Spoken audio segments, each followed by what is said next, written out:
Hello everyone, and welcome to my Duel Today official news channel. I hope everyone is having a wonderful day. Before we begin, please hit the subscribe button and give this video a thumbs up. Between Victor's passing and his funeral the following week, it seems like we are in the midst of a hurricane. Even Philip's return went much more smoothly than we had anticipated. We might just want to take advantage of this respite while it lasts, and something is wrong with Gwen.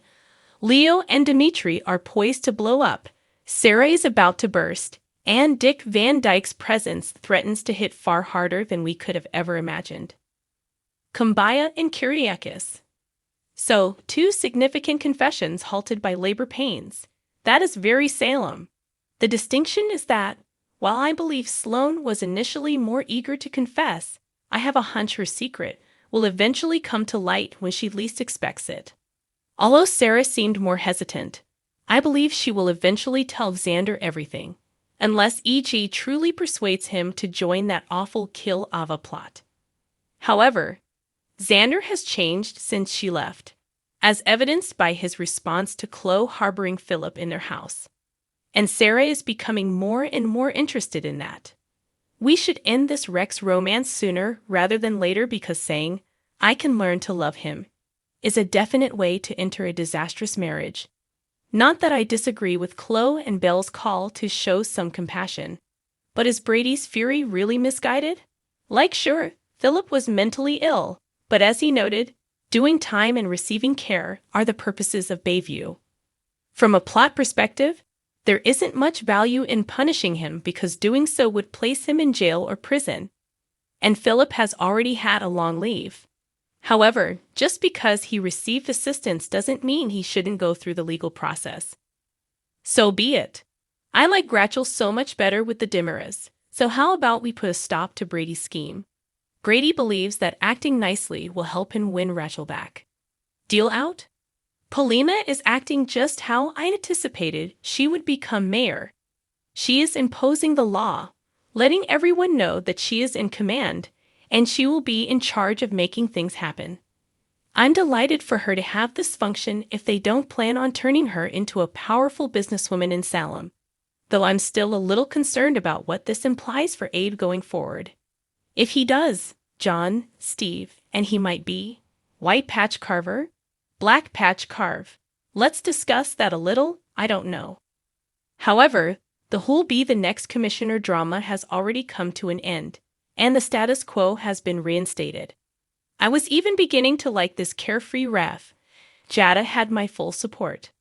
I think Sean's rock bottom should have hit me harder elsewhere in the SPD. Considering suicide or self-harm, like he did, is painful, challenging, and serious. However, I believe it is falling flatter than it should because the program has diluted this narrative so much and hasn't given Brandon Beamer enough chance to properly stretch his wings. I noticed last week how quickly Sean was being thrown into rock bottom. But it wasn't fast because of how little time we saw on screen. Rather, it was fast because of how little time there was. It hurt to see him pull out the pistol, and I have no doubt that it had a strong impression on those people who have battled. But this should have affected me far more. However, it did persuade me to temper my irritation with his whining, so I guess it had some impact. However, I don't believe this to be the end. Prior to Victor pushing him over the edge, we had assumed he was doing better. Given how concerned Belle is about Sean rejoining the force, it won't take much to make him uneasy once more. I'm sure there will be more to come. Combining the elements. How is Gwen doing now that they have returned from their non-honeymoon?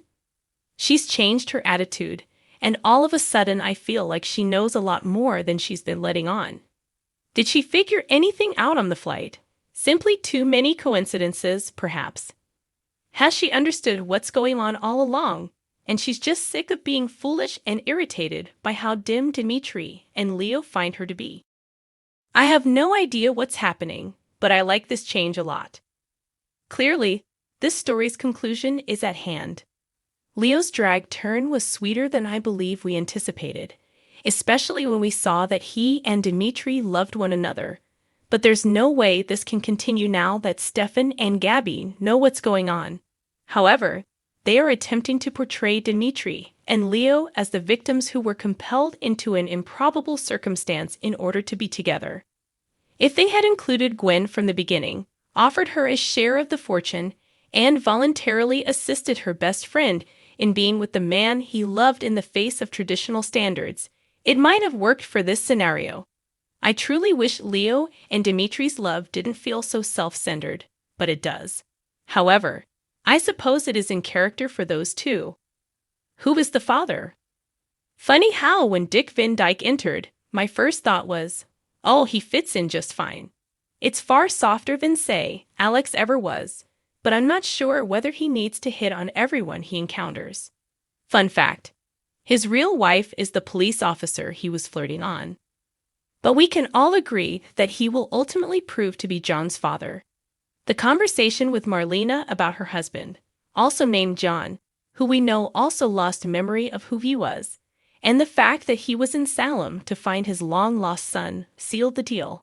And, if we're being completely honest, the incorrect episode at the start of the week gave away how Black Patch's probe gets underway.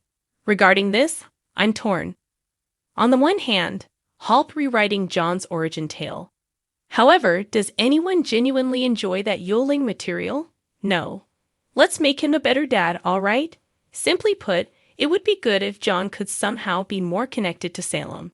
There isn't much of a point because it is well known that Van Dyke won't be remaining around, save from the fact that John's new father is extremely well known in real life. Yet again, superior to yodeling. Random thoughts. Stefan is terrific with children. Who knew? Who knew Rachel would be so competitive in the 20 questions game too?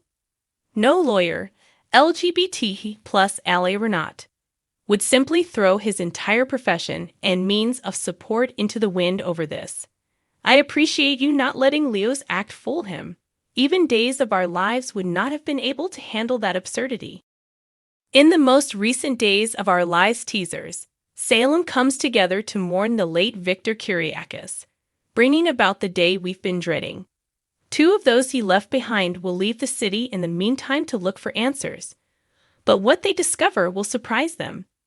Vivian's reappearance causes trouble elsewhere, Bayview degenerates, and gunshots will be heard.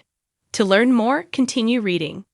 Who is the mysterious figure whom everyone in Salem is referring to?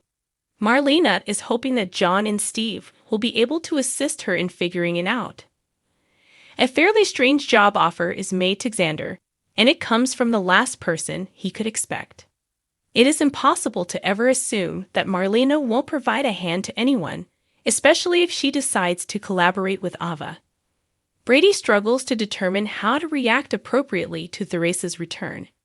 In the meantime, if you haven't heard the bizarre and a little bit enraging story about Jen Lilly returning, only to be recast, a change that will happen soon. Although Sloane may have engaged in some unethical behavior in the past, she is currently greatly troubled by her conscience and is considering telling the truth. EJ determines that the best way to handle Ava is to prevent anyone from ever having to again.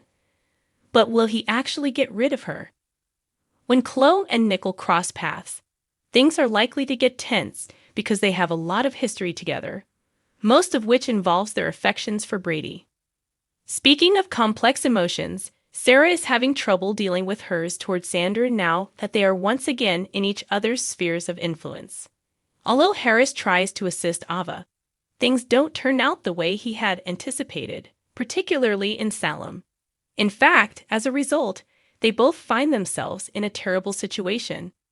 Meanwhile, Johnny sort of sabotages his father's scheme, and Rafe learns that Bayview is experiencing problems. At the Salem Inn, Tripp and Wendy are prepared to spend a very memorable evening. Will everything go as planned? Maggie believes Sarah should do the right thing and tell Xander the truth about the baby as the town comes together to mourn Victor. Philip makes an effort to persuade Mom Kate that things will turn out well. As Xander and Sunny end up getting into a violent brawl, tensions are at an all-time high. John is able to learn something utterly astonishing about the Enigma Man. But will disclosing his real identity be helpful? Sarah's child is here, whether you're ready or not. When someone somewhat unexpected arrives in Salem, the city will be rocked.